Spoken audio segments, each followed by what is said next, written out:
Good morning, and thank you for joining CR Group of Chicago for our June breakfast program, New Ways of Partnering in the Social Impact Sector. My name is Brian Starr, and I'm the president of CR Group. And on behalf of my fellow board members and CR Group Director of Strategic Engagement and Membership, Mary Cummins, I am delighted to welcome you to the final conversation of this program year. This morning, you will hear from Israel Zanjeh, founder of Fabric Impact House, and Forefront president and CEO Monique B. Jones, as they explore the game-changing concept behind Fabric Impact House. This morning's conversation will be moderated by William Blair's head of philanthropy, strategy, and ESG integration, Laura Coy. The panelists and moderators' full bio may be found in the chat section of Zoom. Impact House brings together the philanthropic community in one space to intentionally share ideas and resources, building cross-sector collaborations and partnerships to help bring an entirely new level of success to the sector. Our panel of experts will share how the last year has shaped the original vision for Impact House, the new philanthropy trends they are seeing, and what innovative ideas are now emerging from this one-of-a-kind space. And now I'd like to turn it over to Laura to begin this morning's conversation. Laura? Thank you, Brian. I think game changing is the perfect intro to our tee-up of our panelists today. I am going to take just a minute and read a few highlights from Israel and Monique's bios because I think it lays some great context. We've had some planning meetings leading up to this panel, and I just want to mention as well that all of your questions have been incorporated into our questions that we're going to pose today, and we will be monitoring the chat to see if we can thread any additional themes into the discussion. But again, game changing, it is my honor to be with you all today to introduce our panelists and to host this conversation. We have Israel Zanjeh with us today as a former Chicago Bear. Israel is an entrepreneur and humanitarian who has been dedicated to making Chicago a better place since he moved to the city in 2003. Early in his football career, he started a charity to provide underserved youth opportunities and experiences to help them see and reach their potential. Israel has personally worked with hundreds of businesses, community groups, and agencies to help build support for communities in Chicago. Wanting to do something on a larger and more catalytic scale, Israel founded Fabric Impact House, Chicago's first dedicated work club and hub focused on serving and supporting the philanthropic sector. Thank you, Israel, for being here. And also wonderful. And he is live from the Impact House. So we got a little preview of the space behind him that he'll be speaking to. It's also my sincere honor to welcome Monique Jones. Monique is a visionary leader with extensive background in mental health, violence prevention, philanthropy, gender, and racial equity. I can't imagine a more poignant time to be focusing on this intersection. With over 20 years of experience in her career, her civic interest spans those intersections, where the lives of the most vulnerable fall victim to structural oppression and inequality. Monique most recently served as the president and CEO at the Evanston Community Foundation, making her the second CEO and the first African-American since its founding in 1986. During her tenure, she was successful in diversifying the board, staff, and community investments to reflect the voices of the community. Her experience at ECF, Chicago Foundation for Women, the Jane Addams Whole House, and now Fabric, positioned her uniquely at the helm of Forefront and the intersection of grant makers, nonprofits, their advisors, and allies, many of which are joining us today. So Monique, thank you as well. We're so excited to have you at the helm of Forefront and these two organizations and many more coming together. I think, we talked about how it might be unique to Chicago. I actually think this work with Fabric and the Impact House is unique for this country. And so Israel, I wanted to start with you and ask you a question, literally and conceptually, what does Fabric stand for? Yes, so when we were creating this concept of really what we were considering a network of entrepreneurs across the entire city, right? We consider those that are doing impact work still as entrepreneurs, right? It takes a lot of creativity, a lot of grit, all the things that you would apply to a typical entrepreneur applies to those that are doing impact work. So Fabric initially was the collective of these entrepreneurs that did work in business, technology, arts, entertainment, impact, and what we called lifestyle. As we thought that although we're all working in these different segments and silos and sectors, we're still all connected and interconnected, right? The notion of connection and how we all do multiple things, right? You may be in law, but you still are a phenomenal artist. You still might have a real passion for mental health, whatever it might be.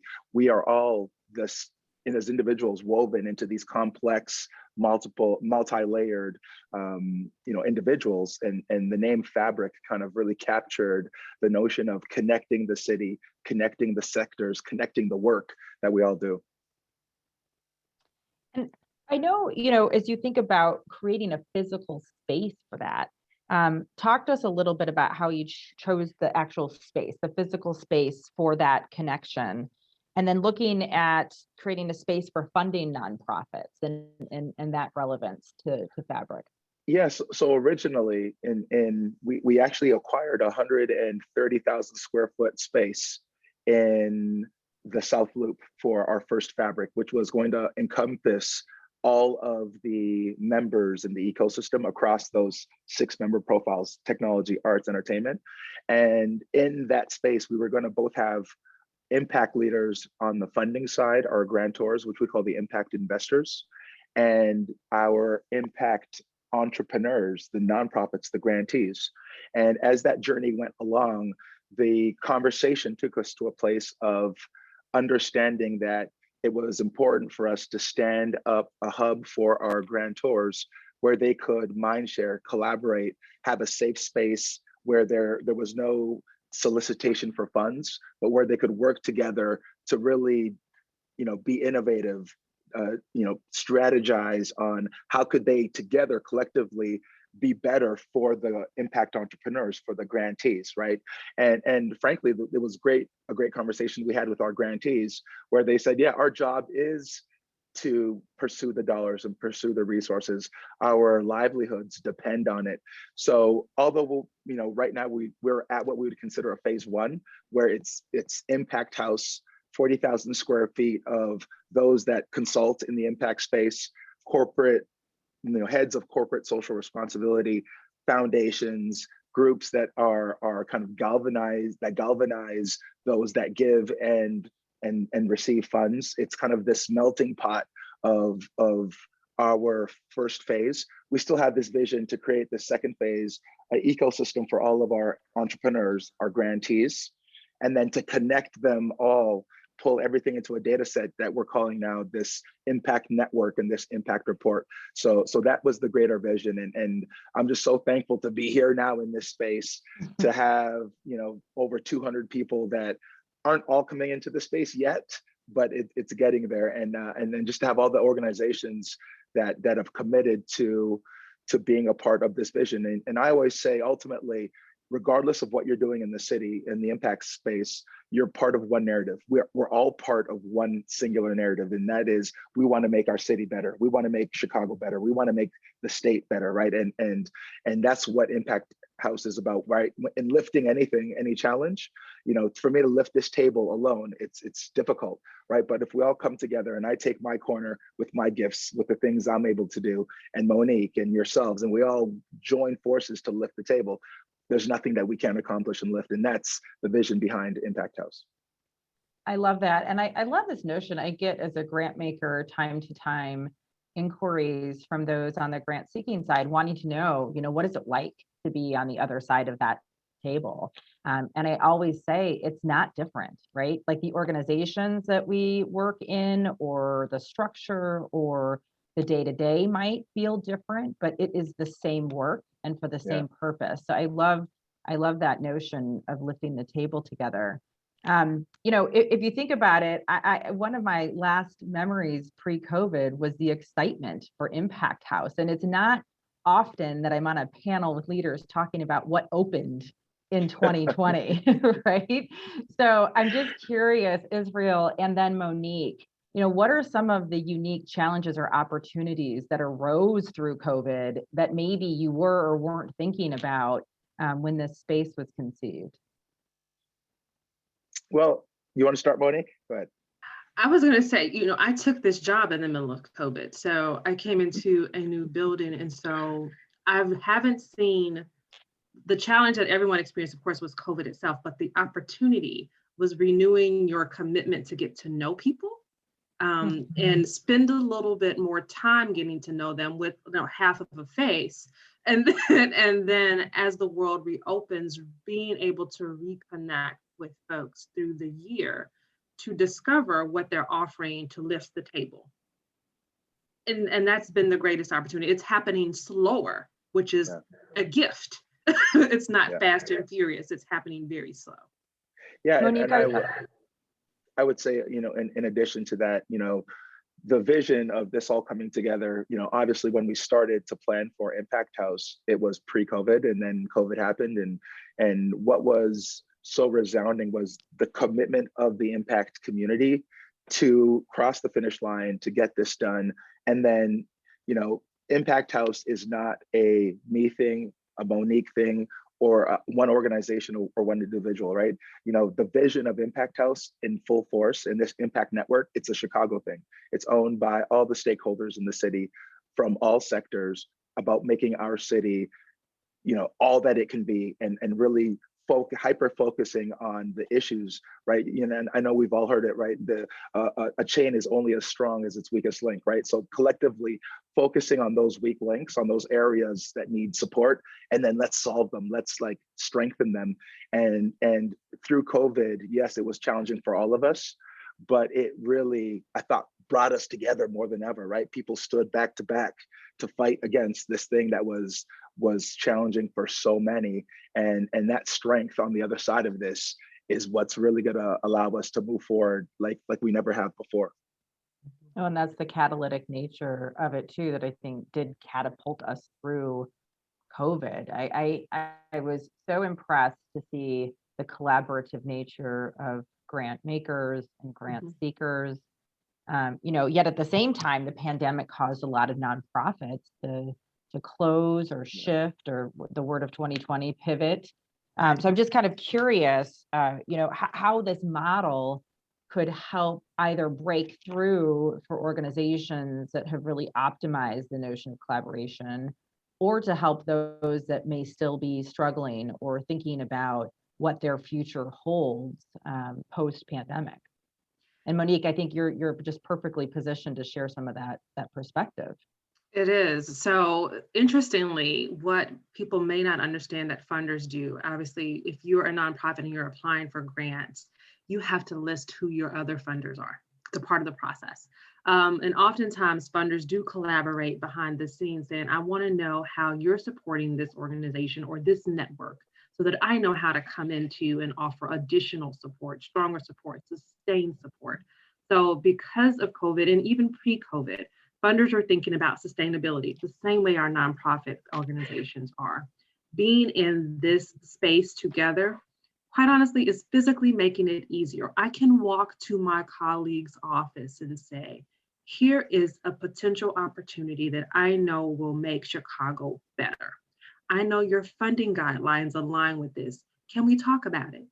It's before it goes to a board of directors, it's colleague to colleague. It's a different way of working. It's more face to face or Zoom to Zoom, but it allows for us to think about the gaps that we need to fill and what part I can fit in that gap, knowing that my colleague is also fitting in that gap. And even if they aren't physically in the space, Forefront holds the contact with a lot of our donors. And even if they're not anchor members like Forefront, or they're access members like others, they're coming in the space and we're collaborating. And a lot of that also, Laura, includes pooling funds, as we did with COVID and the Illinois COVID Relief Fund. Yeah, so, and that Illinois COVID Relief Fund, I think the group collectively funded or raised over $50 million, right?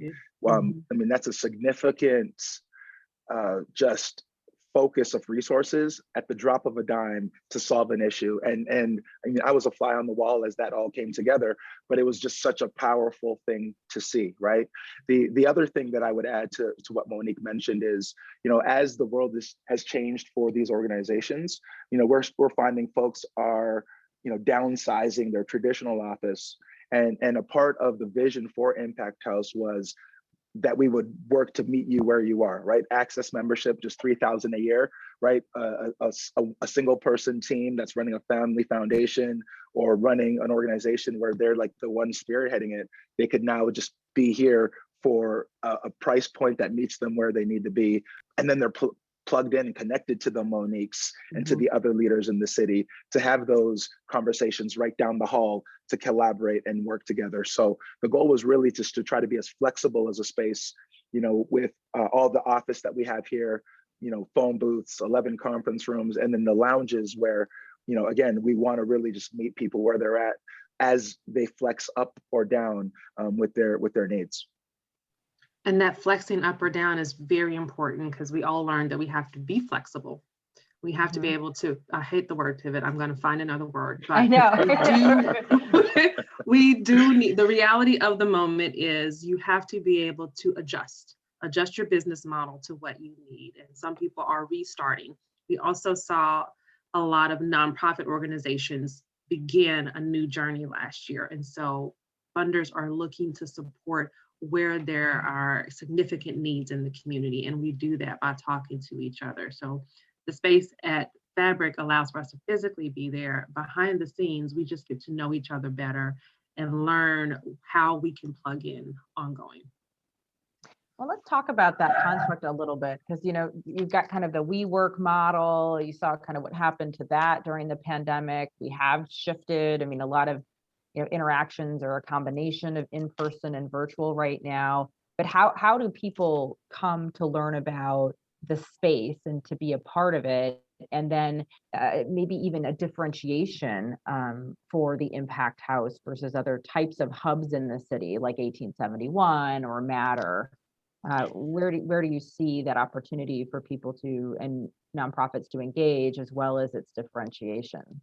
Yeah, so first, I think we worked hard to be intentional about the differentiation, right? This is not necessarily co-working, although some would try to categorize us in the co-working space.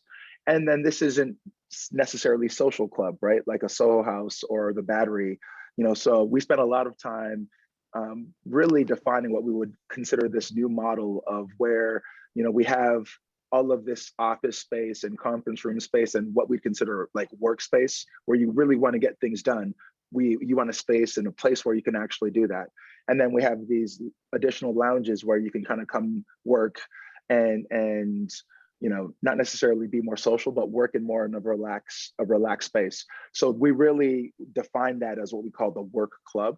Right. And that's kind of the lane that we saw Impact House and Fabric sitting in, these work clubs where, yes, there was a membership base where you didn't necessarily have to have an office, which we call residency, right? You could just have access membership, access the entire club as you need.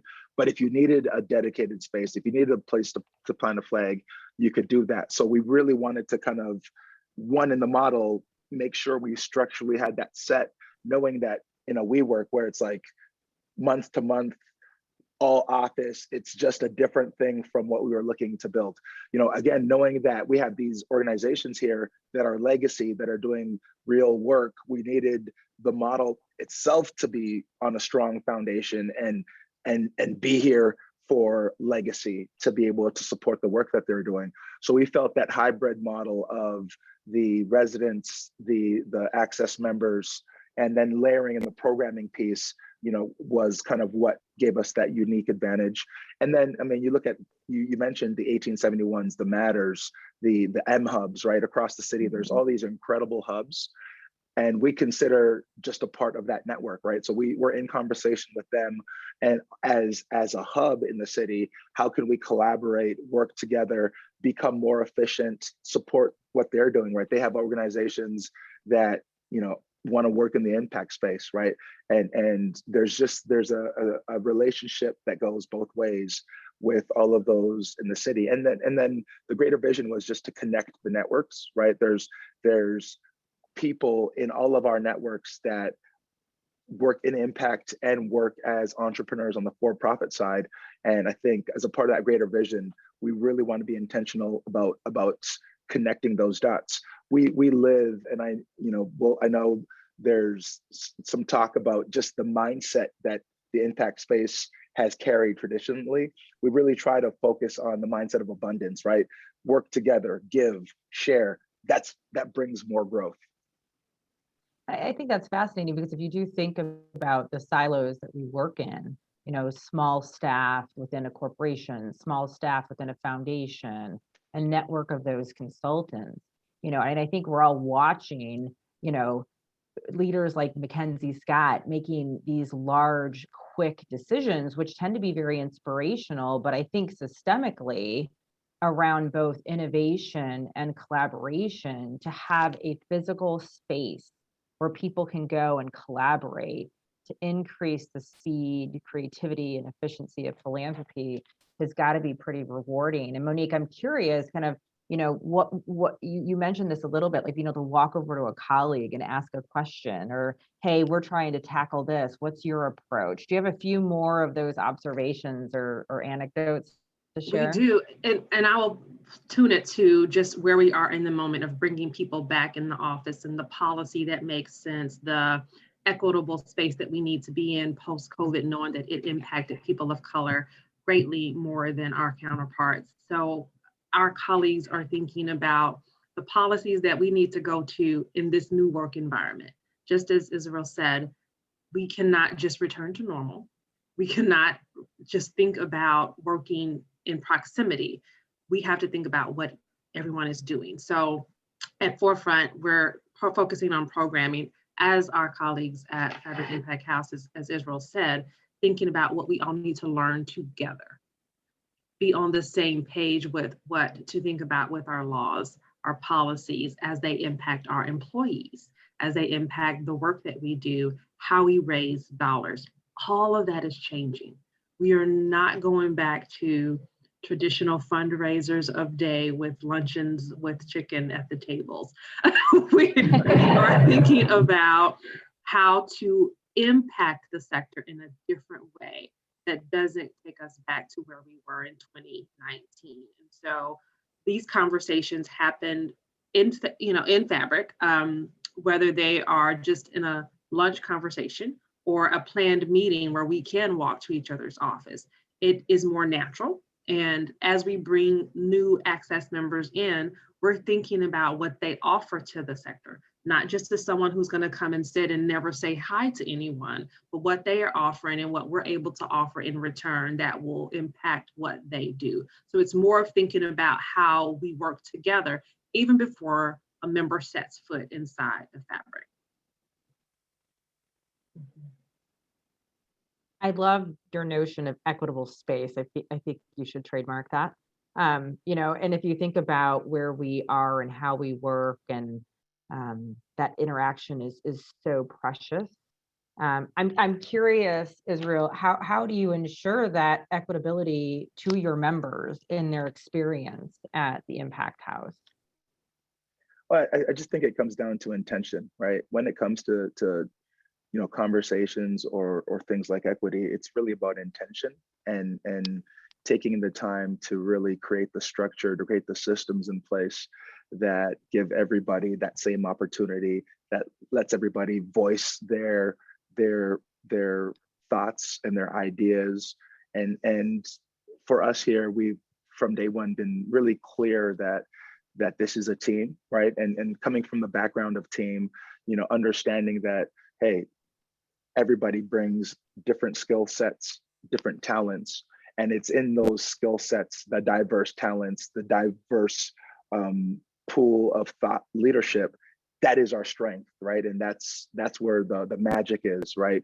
And I think when everyone on the team understands that and believes that and is bought into that vision, they show up, right? And they show up in order to what I'd call make plays, right? When they show up to just to get the job done, to get the work done. And I've always felt that has to be a core kind of belief or core system when it comes to building an equitable system in any sector. Mhm. And I'll continue with the sport analogy, but I'm going to switch to basketball, Israel.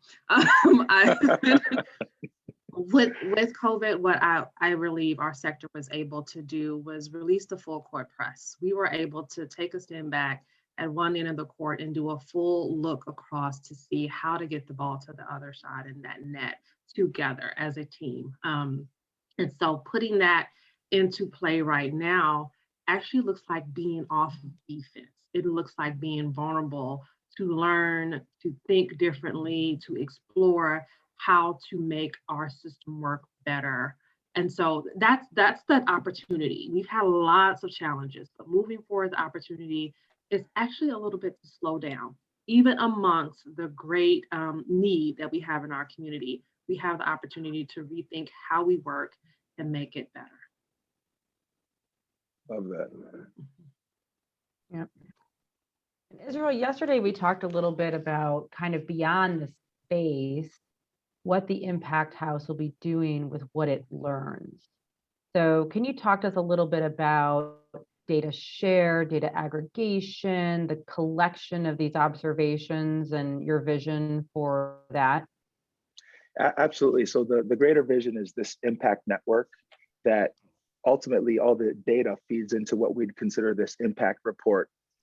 And Monique said it yesterday, and I had a nice little laugh. We don't want anyone to start another nonprofit, right? Not another organization that's doing the same thing that someone else is doing. I have a firsthand experience in that. I got here to Chicago. I was 21 years old. I'm 40 now. I started a youth football camp, and athletes throughout the entire year, there'd be 7, 8, 9, 10 all-star camps in the city.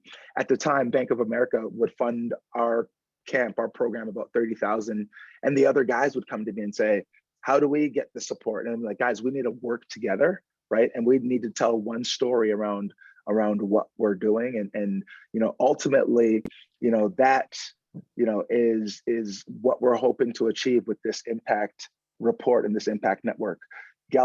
Collecting all the data on the funders. Who are they funding? What does that look like? Their own visions, the work that they're doing.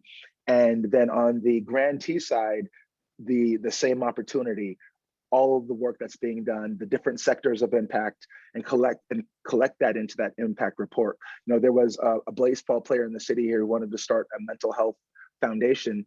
And in our conversation, it was like, what, rather than starting a new thing, there is actually an organization in the city that's doing what you just articulated that you want to do. Someone is already doing that, right? Let's plug you in with them. They're doing a great job. And now the work will be more efficient. You'll help elevate what they're doing by bringing your profile to that work. And God forbid you get traded or cut or injured or retire, like that work continues, right? A dear friend of mine, Sam Macho, for his 4 years here, he had an incredible program that he did. He got cut, and just like that, overnight, the program ended. It just all stopped, right? And that's not good for the impact space. So we're looking to just be more efficient in allowing people who are interested. And that's the biggest thing. It's like, oh, I want to give, I want to support. Where do I start? Who do I go to? Well, we have amazing organizations like Forefront that are a great place to start. So we're looking just to collect all of that data, put it all in one place, and then let anybody that's in the city be able to tap in and say, hey, I'm interested in XYZ. And we can show you who, if you're a funder, we can show you who to reach out to and say, hey, you can collaborate with these folks. If you're a grantee, or if you're looking to support some work, you can partner with them. And then the final piece of that is we have this impact fund that we're hoping to launch later on in this year, where we'll hold marked dollars that will be able to support work that's happening throughout the entire impact sector in our different verticals. As we establish those different verticals, we're calling them tables, right? So around the table of education, who's sitting and who's doing work, both grantee, consultant, and entrepreneur, right? The grantee. and grantor, right? And then have tables around every impact sector. And then we'd love from the impact fund to allocate dollars to those different tables. Now the groups don't have to bring their resources. Those resources are coming from us, and just let them focus on doing the work. And with that, because Forefront, we have a statewide footprint, and almost 50 years we've grown from Chicago to metropolitan Chicago to Illinois. We also have peer networks that focus on some of the similar things that the verticals will focus on. And so that data gets blended very well. We also have the capacity to do the capacity building. So teaching people about the subjects that are issue areas that we want to address is very important for people to have the data. And then to have the context expertise, which is what we look to bring, people who have life experience in these spaces and are willing to share and be at the table, helping to make the decisions rather than sitting back and letting things happen in their community that they're not involved in. So the concept of blending, data sharing, and expanding is all there. And I love that notion of capacity building, and it's capacity building for the nonprofits. But if you think about those of us that are working with philanthropists on a day-to-day basis to advise on their family, their singular units investments, we are constantly recreating the wheel. I just did a landscape analysis for a client who is very interested in funding and alleviating the eviction issue in many of our cities, Chicago included.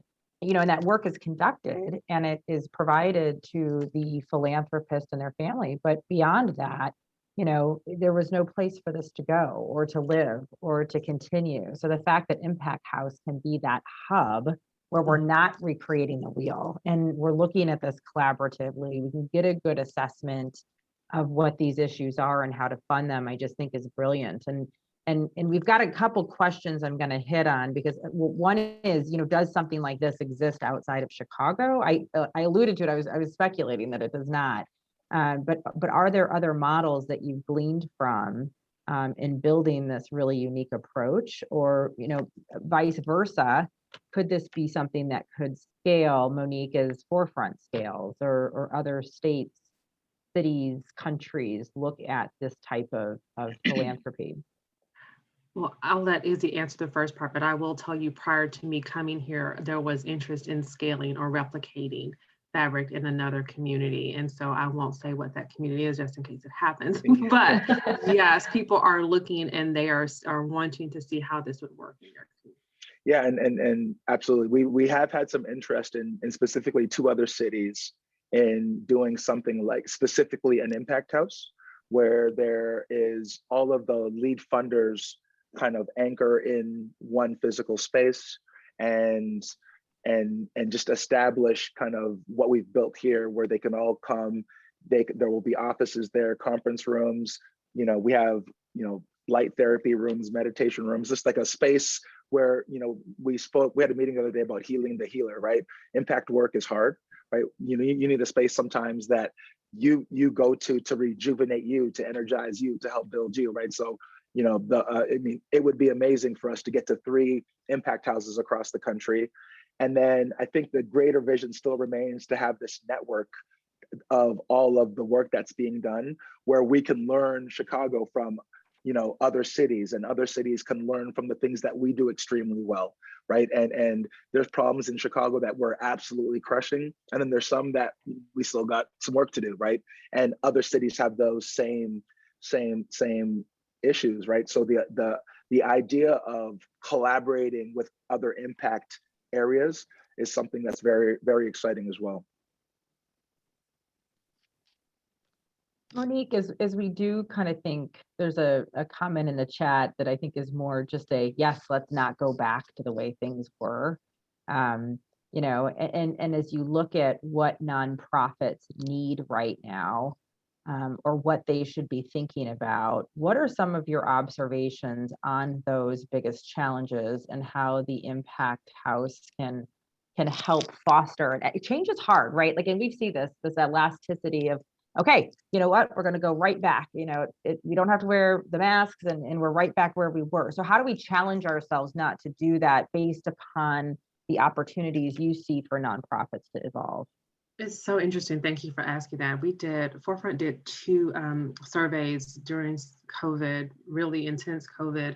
And the biggest thing that we heard was let's build on the relationships that flourished during this time where funders trusted nonprofits, boots on the ground that lived in the community, did the work to continue doing the work without all of the red tape that came along with it.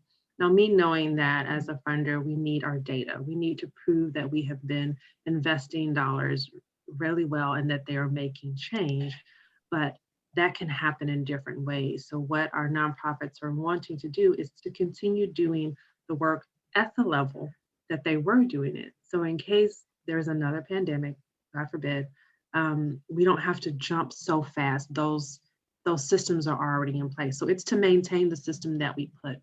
The other thing is to trust that leaders know what is best for their communities and do not need any of us to come in and swoop in and save them. So that is very important, no matter who you are, no matter where you are, is to build a relationship where your expertise is trusted to do best, even if there isn't 20 years worth of data to show that how you're connecting with your neighbors really works. There are models out here that we work with. So we have, I said before, peer networks where we're thinking about issue areas and how to best continue serving those issue areas and who can input what. So we're happy to continue doing that. And Forefront actually hosts a funders briefing twice a month on different subject areas. We were going to stop doing that. We thought, okay, when the world opens up, we're done. But no, our community wants to continue having these conversations. They repeatedly show up to talk about how they are continuing to open up and offer funding and services for this. So our nonprofits just need us to stay the course. I love that notion of trust and stay the course, because it's, you know, and we could probably go into a whole nother panel discussion around the power dynamic of philanthropy. And I think at the end of the day, trust should be and can be more inherent in how we operate. It takes me a little bit back, Israel, to like, how do you build that transparency and trust with a membership type of a physical space and mission, and kind of what's your vision for that over time? Well, I think, you know, an important part of the vision is, you know, having it be decentralized, to use kind of a crypto term. You know, it's owned by everybody, right? It's you know, it's not where it's just the vision coming from one point, right? When we're all in this together and we're all having conversations around where the vision's going collectively for the work we're all individually doing, but for the collective work, city and statewide. You know, I think in those conversations and in the openness around those conversations, in the transparency of those conversations, you know, that trust is built, right? Trust is one of those things that it strengthens over time when, as we converse, as we talk, as I speak from my heart and you speak from yours, right? And you know, thankfully, you know, the place we've started from is really strong in trust because of the relationships, right? Something like Impact House, you know, is built literally because of the relationships of the people here that trusted each other to undertake this together, right? And as even now, you know, every week more corporations, organizations are joining because of, hey, oh, Monique is at Impact House, right? Oh, I know Monique. I trust Monique's vision for what she's trying to do. I know her heart. And if she's a part of that, you know, we'd love to learn more, right? And that's how it builds. And the more folks that are heart-led and that have the collective shared vision that join, it becomes just a really pivotal or foundational thing here for the city. And that's to me where the vision is at its best, where it's owned by everybody and owned by nobody. And we're all here together just doing the work. And I think as we reopen this whole kind of physical space, Zoom, like how do we talked about this a little bit even this morning, like how do we build that balance of accessibility and experience and foster those relationships when we might very well have 50% of our workforces moving to a completely virtual or otherwise hybrid model. So just, kind of curious where this can benefit that. And then how can we help, right? Like, how can we foster and make sure those relationships and experiences can be optimized through Impact House? I think you have to be intentional, Laura. You have to be very intentional. The days when we, got on the train and all ended up in downtown Chicago and could possibly see each other in passing during lunch are gone. So my team is 25 plus.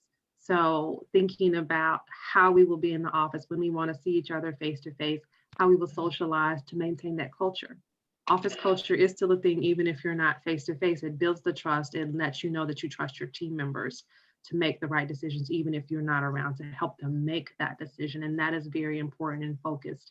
So me and a lot of my colleagues are talking about how do we maintain great morale and office culture, even if you're not present with each other. And I'll tell you, Israel didn't say this, but we do like to party a little bit at Fabric. And so making things like wine day or it's just, you have to be intentional about connecting. And so that includes socializing, that includes lunch together, that includes making celebrations. When we've had such a year of horror, making sure you celebrate small things, birthdays, anniversaries, those. So this will allow us to be very intentional about being together face to face. And I've seen some people get really creative when they know their colleagues are still having to be virtual, but making it equitable. How do you engage them? Do they get to participate to the full extent as the people in the room? And what does that look like? I see some technology upgrades needed. There may be some space for someone on this call to invent some things, but we will not just go away with virtual world. Yeah, and I would add, you have to meet people where they are, right? When you look at all of our teams, like there's folks that, have never left. They were comfortable, and there's folks that, as of today, they're still kind of taking their time to figure it out. So I think, as Monique said, making sure that on that spectrum, everybody feels comfortable and accepted, like wherever you are, hey, we'll be here, and you'll still be able to do what you do, and you're valued the same, right?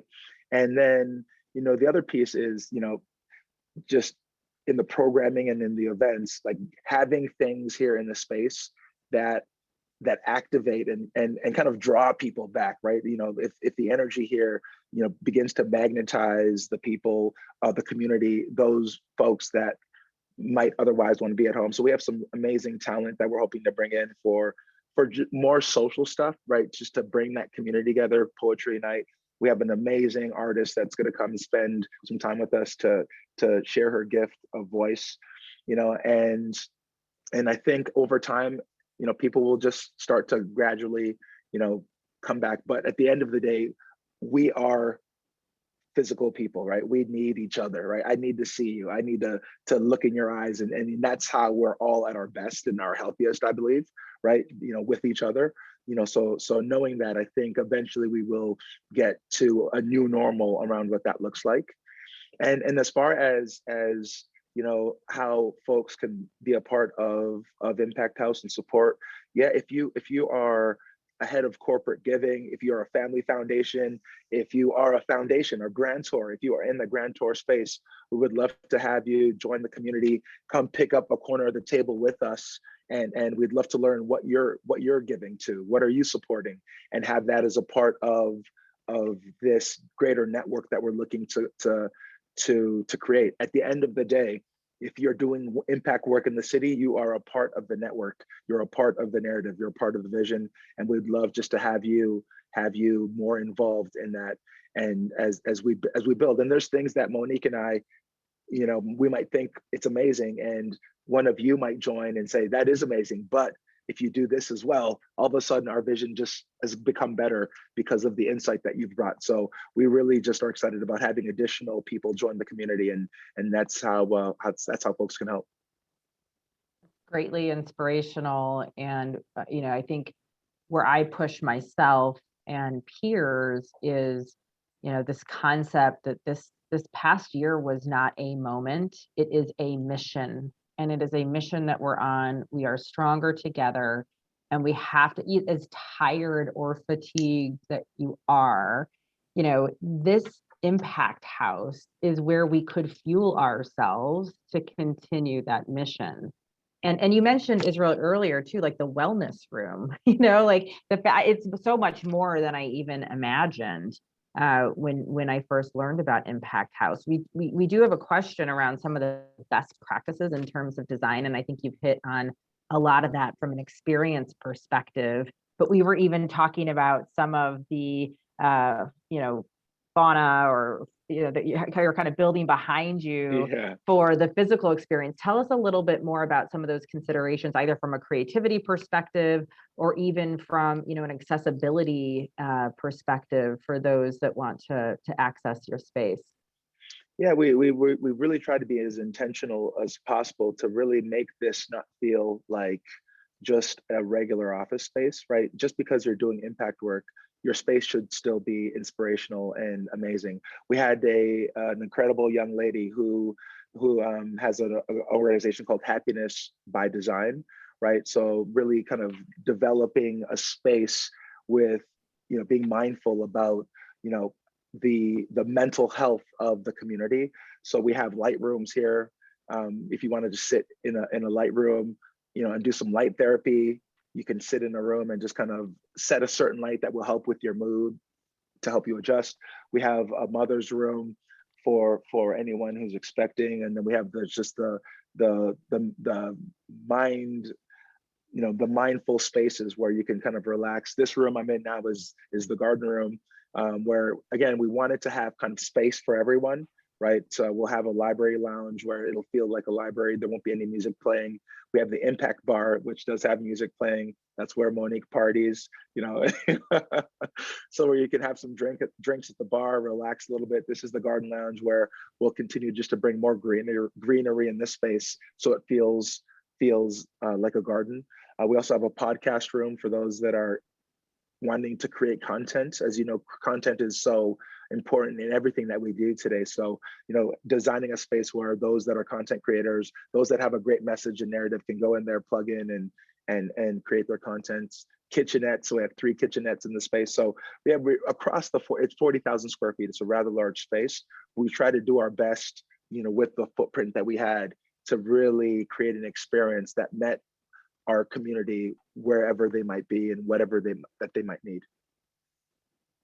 Well, it's so unique. I think Kate put in the chat, but we're used to very small budgets and not creative space. And many of us, someone said we haven't been working from home, we're sleeping at work. So this is just, again, so refreshing and inspiring. And I think we hit on a lot of the questions that came in, but maybe as we close, to get a couple more observations from you each.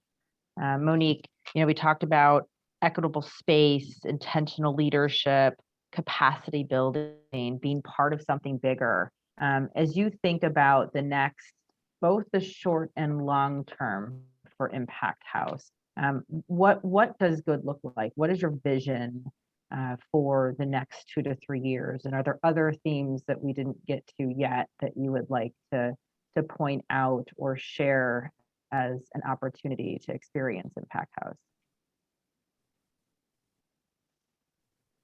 I think we might have lost Monique. Well, then I'm going to ask you the same question.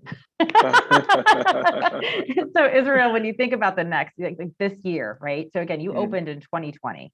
Correct. It's 2021. Yeah. What does this year look like? And how will that serve the basis for the next 3 to 5 years of your growth? Yeah, so this year, as we kind of alluded to earlier, right? She's back.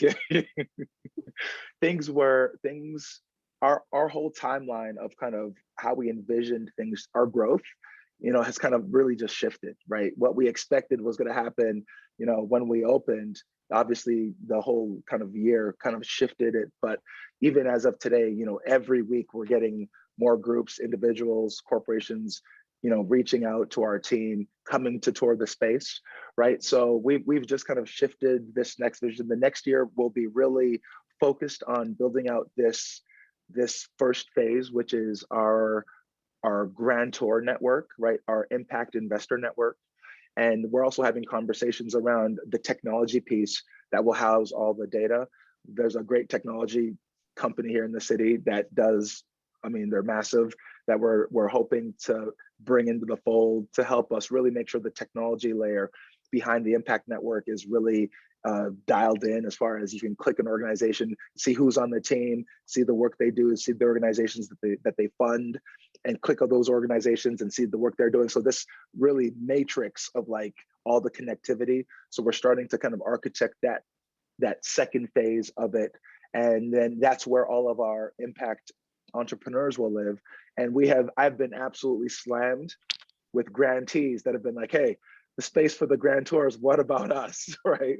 So I'm excited to announce when it's ready, something that will be an invite to all of the grantees to come to join the network, to share their work, their teams, what they're doing, and for them to be a part of this network as well. So that's kind of what I see as the next phase, or the next year or so for Impact House. Well, that's got to play into the sweet spot, Monique, for Forefront, right? At that intersection that we talked about. It is. So before I got cut off, before my internet went down, my vision for the sector first is to close the gaps that are traditionally people have fallen through faster, harder, and stayed there longer. As a therapist, as someone who's worked in public health, philanthropy, and now here, I've been in those spaces. So being at Forefront is putting me in the center of those, and I'm excited that Forefront can be the catalyst for bringing all those networks together to close the gaps. That obviously will take years. That won't happen until probably I'm long gone from this earth, but I want to see the significant change while I'm here. And I want my colleagues to also see how they're affecting that change. And so what Israel is speaking to is building these spaces so that we're all filling gaps together and cementing them closed so that they don't reopen. We're eliminating the revolving doors of people having to have an answer to the same issue because our policies change and our resources get eliminated quite quicker than the problem is solved. So the vision for Forefront in this space is to walk alongside Israel as he builds out his vision so that we are making the most of the few but growing resources that we have. And so the support from everyone on this call and our colleagues across the state is very important to talk more and align more. That's brilliant. I think you're going to have a lot of requests for tours and inquiries, and hopefully even more interest than you already have coming out of this. I want to thank you both so much. It's an honor to even just be at this table with you today, and we look forward to lifting it together. So thank you very much for your vision and leadership and everything you're doing for this city and state. Thank you, Laura. Thank you so much. Thank you, everyone. Thank you for joining this morning's conversation.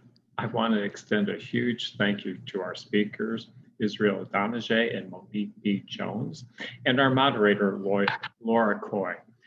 And as we close out our program here, members, please be on the lookout for some emails regarding voting on our bylaws updates and our new slate of board of directors.